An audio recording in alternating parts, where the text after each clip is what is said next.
2019 January. Actually, I didn't come, but my husband was here to find out about the visa process. And we have no idea that I could be the primary applicant. So when he approached Visas Avenue, Miraj told us that I could be the primary applicant instead of him because his age was more compared to mine. And even though both of us have masters, we never know that I could be the primary applicant. So we came to know about that now.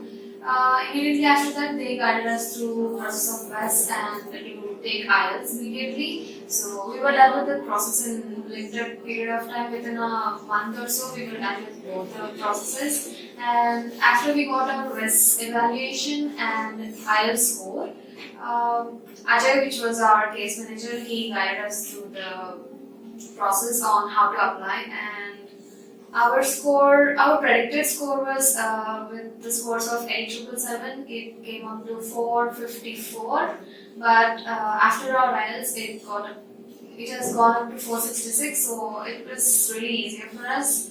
So and after that, we got ITA immediately within a week. And the entire team have guided us through the process on what documents to produce, and there was really clear step-by-step process, so we didn't really have to think about a lot alone, so it was really helpful. And after applying, we got it within 4 months, which is really earlier than we thought, so we were really happy for the help that we got from Visas Avenue. So I thank you everyone.